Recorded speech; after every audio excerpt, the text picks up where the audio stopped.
Hey students, I forgot, totally spaced this week. When it came to doing the assignment, I made sure that it was posted up and ready to go, but I totally forgot to make a video walking through it. So because of that, it's not going to be due at the original due date. I'm going to be giving you guys a grace period.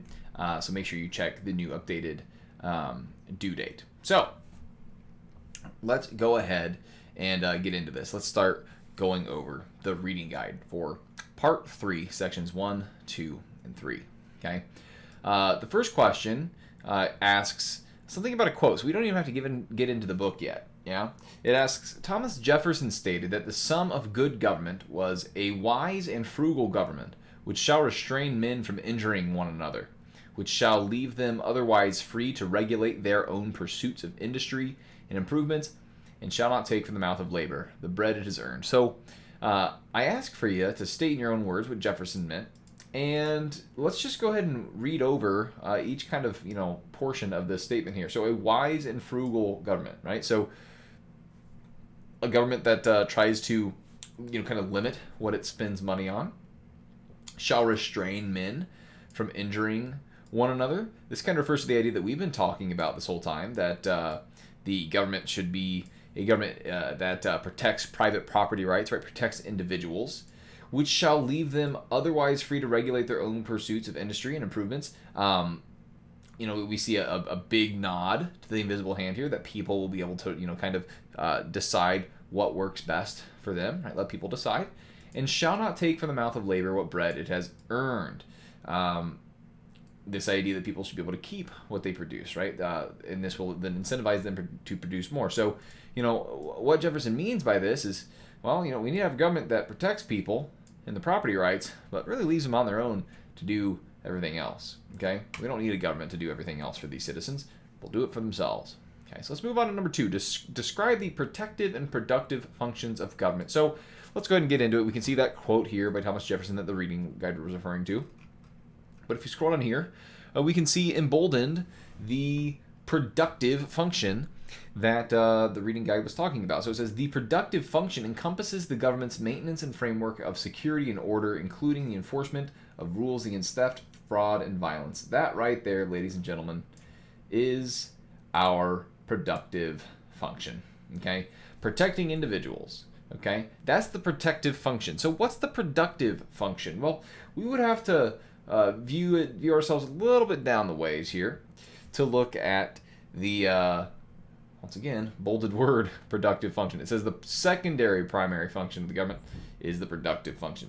It involves the provision of activities that are difficult to provide through markets. So there are some things that markets just don't provide as well, right? And we know those to be public goods. So protect property rights, provide public goods, okay, or things that markets have a difficulty providing, okay.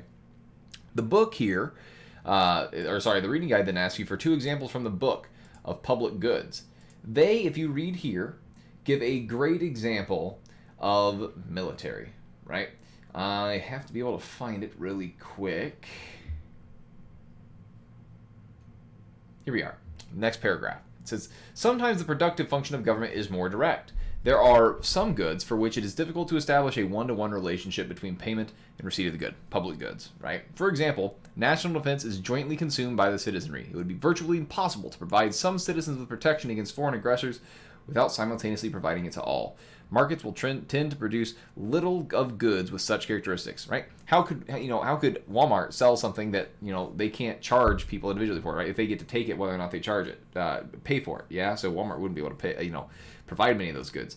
So when it comes to national defense, people are going to get national defense regardless of whether or not someone pays for it. So because of that, free market wouldn't provide as much national defense, yeah. So because of that, we have to have the government come in and force people to pay for it, right? Through what we call taxes, yeah?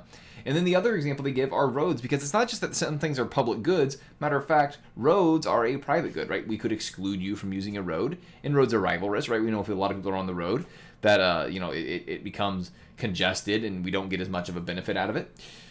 So roads are rivalrous and roads are excludable. That makes them a private good. Yet some economists may throw them under the category of public good because they are hard for markets to provide, or harder for markets to provide. And the book does a great job of illustrating that in this next paragraph. In other cases, it may be very costly to monitor usage and collect payments directly from users. When this is the case, it may be inefficient to provide such goods through markets. Roads, particularly those in cities and towns, provide an example. The cost of collecting fees and thereby charging users directly for their use would be exceedingly high. Thus, it is typically more efficient to make most roads available to all and finance them through taxation. Yeah. So because it's hard for markets to provide roads, because it's hard to cheat, charge, who's using it, we instead just cut out the middleman. Let's just have the government pay for it, and we'll have the government tax people. Yeah, and if you don't pay for it, you're going in the cage, right? That kind of idea. So those are two public goods that I talked about in the text. Let's move on into the second section here, where the first question it asks is, when does a monopoly exist? Man, I really hope that there's a paragraph that says, a monopoly exists when blah blah blah blah blah. It would make our time so much easier. Oh. A monopoly exists when there is a firm that is the only producer of a good or service. Now, you may see that my highlight stops right here, but that's not all that matters, folks. This last part matters a whole lot, for which there are no good substitutes, right? If there's something, if someone's the only producer of something, but there are some substitutes you can get, then they still have to compete, right? But if I am the only one producing something and there are no substitutes, that's it.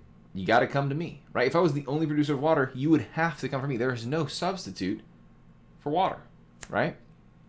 So because of that, I could charge a higher price. I could produce less water. I could let I could let people buy less water than I otherwise would, just so I can make more money, perhaps. Okay, I can make it more scarce. So because of that, we don't typically like monopolies existing, right? If there's no barriers to entry, we want to make sure that other people can produce the water as well, right? But some monopolies exist for other reasons. We're going to look at that in the next question. So the next question asks, what are the two sources of monopoly? Okay, please explain them. It says there's two major sources of monopoly: economies of scale and grants of privilege. We've talked a whole lot in this class about grants of privilege, right? Those are from the government, where the government says, for something like EpiPen, hey, you get to be the only one that makes EpiPen. And wouldn't you know it, EpiPen jacks up the price because they have a monopoly, because they've been granted privilege. Typically, with a product like EpiPen, it being a private good, other people could come in and make it, but they're not allowed to because of the patent, okay? So it was a government-created problem there, right? And then the other type of monopoly we have is an economy of scale. And economies of scale are, some products are created in such a way that a larger firm can make it for cheaper than a smaller firm could. The book does a great job of explaining it, so let's read on here. Economies of scale occur when large firms have a lower per unit cost than their similar rivals, their smaller rivals. If economies of scale persist as a firm obtains larger and larger shares in the market, a single firm will dominate and become a monopoly, right? Because if they're the one selling it for a lower cost, then people are going to end up buying it from that monopoly, right? Buy it from that large company, which will eventually become a monopoly, as there's no other businesses that are selling because they've been put out of business by this bigger company, okay? But, when we think about this, so long as they're remaining competitive, it's actually relatively good for us, right? Because they are cutting down on costs, right? It's less costly for us to have one company do it instead of having a whole bunch of companies, right? Because when whether it's a company costing something or a whole bunch of companies costing something, it's costing us, right? Humans, costing us some resources for us to provide something. So we always want our costs to be low, and in this case, one large firm has the lower costs, right? So a lot of times the book goes on to say, as a result, there's a tendency for a single large firm to dominate the market, and this is why government usually regulates the prices that are charged by things like electric plants, right? Because a large electric power plant can produce way more energy for a cheaper amount than a small power plant can, okay? So let's go ahead and go on to number 3. Wow, we're zooming through this. Second to last question asks, identify the characteristics of a public good. Explain why it's so difficult for private businesses to produce them. So the book uses different terminology than we did in class, and that's because their terminology is a little whack, if I don't mind saying so myself. Okay, right under here, public goods, they demonstrate in this paragraph what the characteristics are. So let's read on. The nature of some goods make it difficult for producers to benefit from their production. This is the case with the category of goods that economists call public goods. Public goods have the following two characteristics. 1, jointness in consumption. provision of the good to one party simultaneously makes it available to others. That sounds a whole lot like rivalry.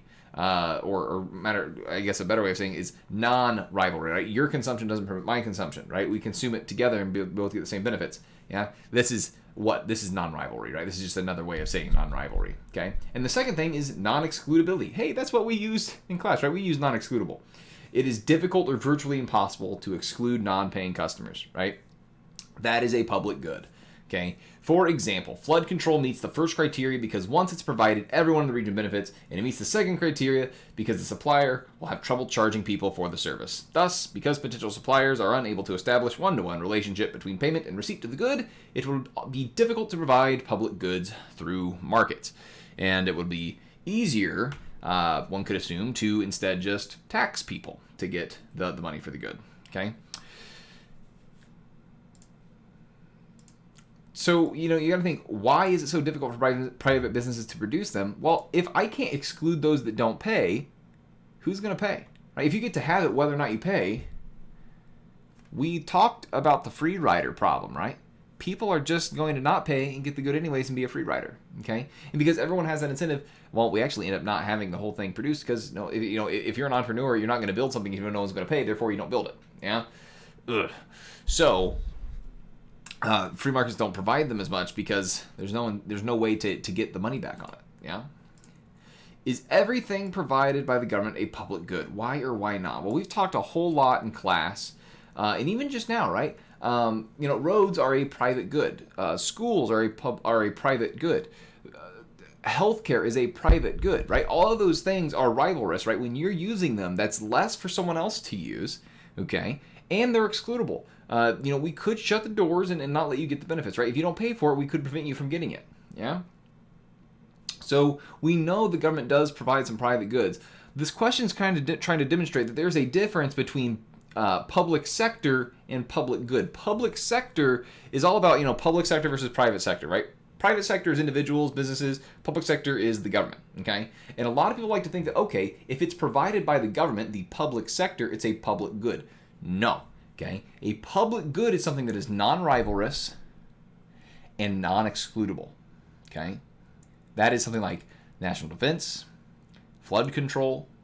Okay, so no, not everything is provided by the government is a public good. Matter of fact, there are a lot of things provided by the government that are private goods, and in most cases, private goods are better provided by markets. So, guys, that's all we have. Thank you for watching this video. I'm sorry I got it out late. I totally missed it this week. With all that testing, I must have just dropped it. I'm sorry. I apologize. Because of this, again, I am moving the due date for this. Please let me know if you have any questions, and I'll see you guys next time. Bye.